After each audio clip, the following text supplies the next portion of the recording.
Bonjour et bienvenue. Alors aujourd'hui ce sera un tirage de développement personnel pour savoir où vous en êtes dans votre vie, ce qu'on vous propose d'abandonner, de développer et où ça peut vous mener tout ça. Alors j'utilise le World of Vision Tarot qui est fait par Taroteka, qui fait aussi le Dark Mansion Tarot entre autres.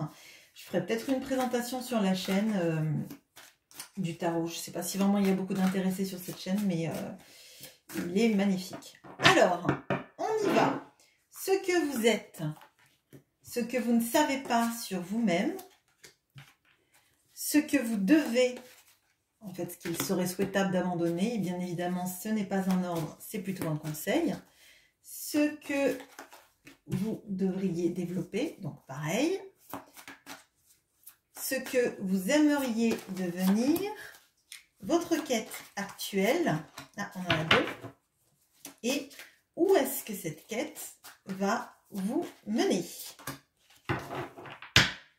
Allez, c'est parti. Alors, ce que vous êtes le page de denier, donc le valet de denier. Donc le valet de denier, c'est quelqu'un qui a beaucoup d'idées dans la matière, qui a envie de faire beaucoup de choses, de commencer des projets, qui ne sait pas forcément comment s'y prendre. Alors peut-être que ce sont des questions de financement, peut-être que c'est des questions d'administratif.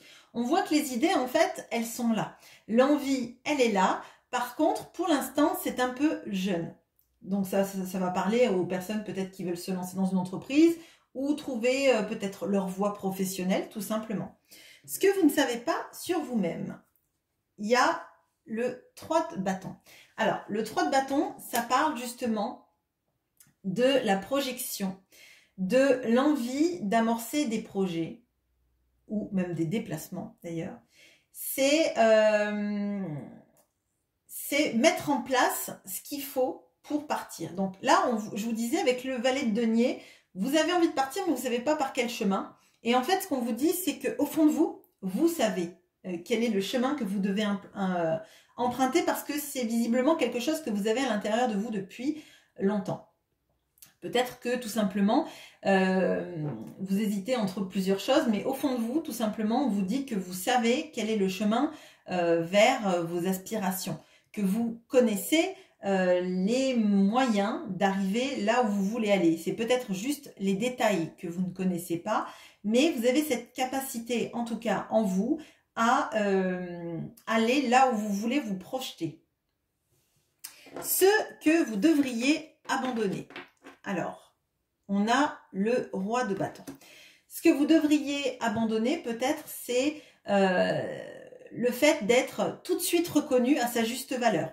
Peut-être que, justement, là, il faut vous dire que les choses, elles prennent peut-être du temps, qu'au début, il faut faire ses essais, il faut accepter de ne pas être tout de suite reconnu à sa juste valeur, mais dans le sens... par exemple, si vous avez l'idée du siècle, eh bien peut-être que vous allez devoir vendre cette idée auprès de pas mal de personnes et vous confronter à des refus. Pour autant, ça ne voudra pas dire que votre entreprise est vouée à l'échec. Mais en fait, ne pas vous mettre peut-être la barre trop haute, tout de suite en tout cas. Vous laissez le temps de peaufiner votre projet, de peaufiner vos envies d'évoluer, votre démarche en fait, hein, et votre discours autour de cette démarche tout simplement. Ce qu'on vous demande de développer, c'est le 7 d'épée. Alors, c'est le 7 d'épée, ça veut dire potentiellement, effectivement, voir les choses sous divers angles. Peut-être que vous lancez dans ce projet et que vous dites « ouais, mais ça ne marchera jamais comme ça. Si je m'y prends de cette façon, ça ne marchera pas. » Et on vous invite en fait à regarder toutes les facettes de la situation pour bien comprendre quelle est la façon qui va vous convenir. Parce que dans le 7 d'épée, il y a une notion de tirer son épingle du jeu, tout simplement. De trouver le chemin qui nous épanouit, même si ce n'est pas un chemin conventionnel, tout simplement. Avec le 7 d'épée, c'est souvent la personne qu'on voit avec les mains pleines d'épées, et on ne sait pas si cette personne, elle va aller nettoyer les épées ou si elle vient de les voler. Et donc, pour moi, c'est vraiment cette notion de regarder les choses sous plusieurs angles pour pas en fait s'enfermer dans un schéma. Ce que vous aimeriez devenir. On a le 8 de bâton. Donc là, il y a une envie que les choses, vous avez beaucoup de feu en fait. Hein. Vous avez envie que les choses, elles avancent vite, elles avancent correctement. Oui, il y a vraiment une notion de rapidité, de recevoir des nouvelles, peut-être de débloquer un projet tout simplement rapidement, d'avoir envie que les choses, elles aillent pour le mieux et rapidement. Potentiellement parce que vous avez ces idées en vous depuis longtemps, mais vous ne savez pas trop par quel chemin aller. Et quand vous allez choisir votre chemin, vous voudriez que ça aille très vite. Et on vous disait d'abandonner le fait de vouloir tout de suite être reconnu à votre juste valeur parce que peut-être que ça va prendre du temps. Et peut-être que ce temps, ça va être un temps pour vous pour peaufiner en fait votre argumentaire et avoir la réponse faite pour vos détracteurs en fait. Votre quête actuelle. Alors, on a la reine de coupe et on a l'as d'épée. Donc, vous avez envie d'avoir l'idée. L'idée, je dirais un peu l'idée du siècle en fait. Vous avez envie que votre idée soit la bonne idée, qu'elle soit reconnue, que ça soit percutant, que ce soit quelque chose d'extrêmement intellectuel et de brillant. Et vous avez en même temps envie d'être quelqu'un, je dirais, de reconnu, mais dans sa capacité à aider les autres. Là, alors peut-être qu'il y a dans ce groupe-là des personnes qui ont des envies de thérapie alternative pour aider les gens, ou d'être dans un travail ou dans une idée qui va aider les personnes dans le social, dans l'enseignement, dans la médecine, dans tout ce qui est thérapie, ou même une société de service à la personne, vous voyez. Et donc là, moi j'ai l'impression que vous avez envie que votre idée, elle germe, elle soit la bonne idée, l'idée du siècle en fait. Et vous avez envie qu'elle aide et transforme la vie des gens autour de vous. Où est-ce que ça va vous conduire cette quête? On a le hiérophante. Et bien effectivement, ça va vous conduire à être quelqu'un de reconnu pour son savoir, pour sa capacité aussi à embarquer les foules. Donc le hiérophante, il sera plus fort que le roi de bâton. Comme je vous disais, on vous demande en fait d'abandonner cette idée de tout réussir tout de suite parce que ce serait une idée d'ego. Là, en fait, de par votre projet, de l'avoir peaufiné, d'avoir pris le temps de le mettre en place, vous serez reconnu à votre juste valeur, vous inspirerez des personnes autour de vous parce que votre idée sera brillante et que vous aurez totalement traversé toute cette partie de l'histoire en fait. Là, je vais finir avec ce tirage-là et je vais regarder sentimentalement où vous en êtes. Le même tirage, mais pour du sentimental. Je mets une petite pause pour brasser mes cartes. Voilà, j'ai brassé les cartes et on va faire le même tirage, mais ça va être centré sur une relation amoureuse, enfin sur vous en tout cas, et les relations amoureuses que vous pouvez vivre. Alors, ce que vous êtes... Ce que vous ne savez pas sur vous-même. Donc là, on tourne vraiment que sur la relation amoureuse. Hein. Ça peut, même si vous êtes célibataire, sur comment vous envisagez vos relations amoureuses, ce que vous devez abandonner par rapport à vos aspirations amoureuses, ce que vous devriez développer, ce que vous aimeriez devenir, ou en tout cas la relation amoureuse à laquelle vous aspirez, votre quête actuelle et où est-ce qu'elle va vous mener. Ok, alors, donc, ce que vous êtes. Alors là, j'ai l'impression qu'il y a du travail. Alors du travail potentiellement sur vous-même, sur vos attentes, sur tout ce que vous donnez dans une relation pourquoi vous le donnez de cette manière, comment vous le donnez. Et là, il y a quelque chose d'assez méticuleux. Il y a quelque chose qui fait qu'on travaille sur soi, qu'on va même dans les recoins qui titillent. Et vous essayez vraiment de comprendre vos réactions par rapport à vos attentes amoureuses ou vos relations. Ce que vous ne savez pas sur vous-même.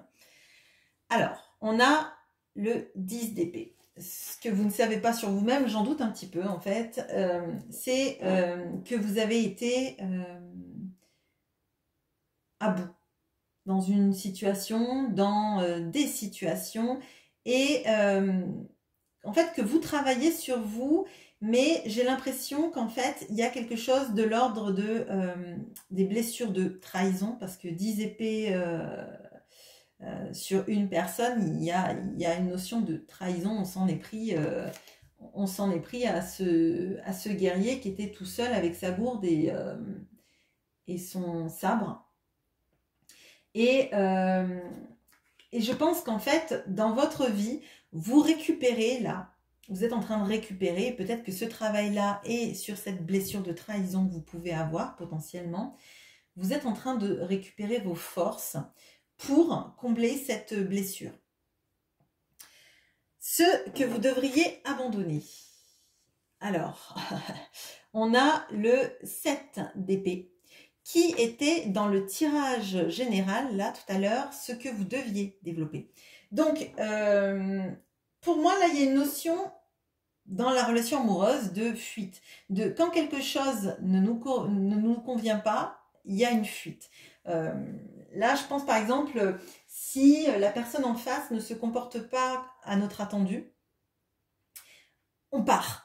On part, on laisse pas de seconde chance, on fuit parce que justement, il y a cette blessure de trahison qui est très présente. Et si cette personne, elle fait quelque chose qui ne correspond pas à vos attentes amoureuses, vous fuyez pour pas en fait vous faire encore avoir et recevoir une 11e épée dans le dos.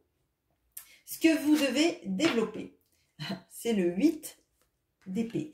Le 8 d'épée, c'est la conscience, donc c'est du travail aussi personnel, de voir en fait que nos limitations principalement, elles sont le fait de notre mental. Cette personne, elle peut se libérer de ces liens qui ne sont même pas serrés. Elle peut enlever son bandeau et les épées qu'il y a autour d'elle, en fait, elles ne forment pas une cage. La cage principale qu'elle a, la limitation qu'elle a, c'est son mental. Donc là, on vous dit de prendre conscience que votre mental, vos peurs tout simplement, est un gros obstacle dans vos relations amoureuses. Donc peut-être la peur d'être trahi de nouveau, hein, ça, c'est pas un jugement, hein, une fois de plus, je pense qu'on en est tous là un jour dans notre vie et que justement là on voit que vous êtes en train de faire du travail sur vous-même, donc vous avez quand même désamorcé beaucoup de choses. Donc vous devez développer donc ce travail personnel, vous dire qu'en fait les blocages, ce sont des blocages de la psyché, ce ne sont pas des blocages réels. Et donc si ce sont des blocages psychologiques, on va dire, vous pouvez bien évidemment les dépasser parce qu'on voit que vous êtes dans ce travail sur vous-même. Ce que vous aimeriez devenir. Bon, on a encore la reine de coupe. Donc je pense que vous avez besoin de vous sentir aimé. Vous avez besoin de vous sentir aimé à votre juste valeur par rapport à tout ce que vous donnez aux autres.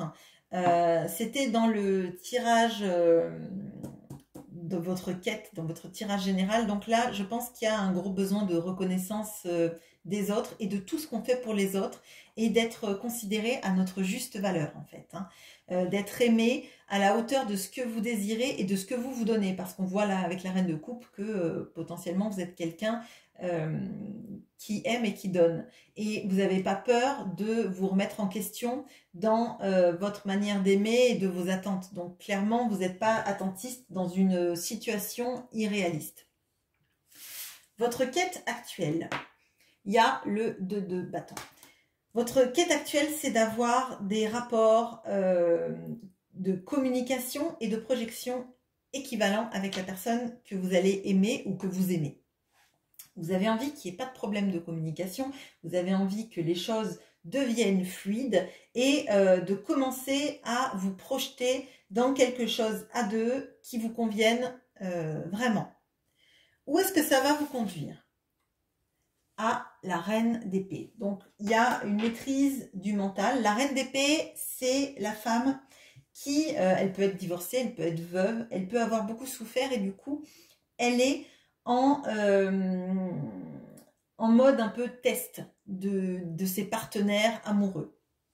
Elle ne laisse pas forcément les gens s'approcher d'elle facilement, mais elle maîtrise son mental.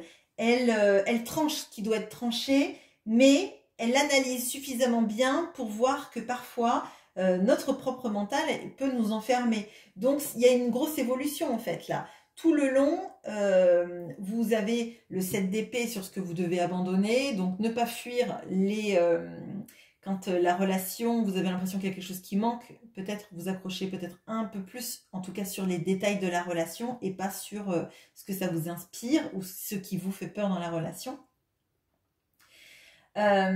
Vous travaillez sur vous vis-à-vis de ça, donc on vous dit de continuer pour devenir après cette reine d'épée. Donc elle analyse les situations de la bonne façon et elle ne se fait pas duper. Elle ne sera pas le 10 d'épée parce que le 10 d'épée il est derrière elle.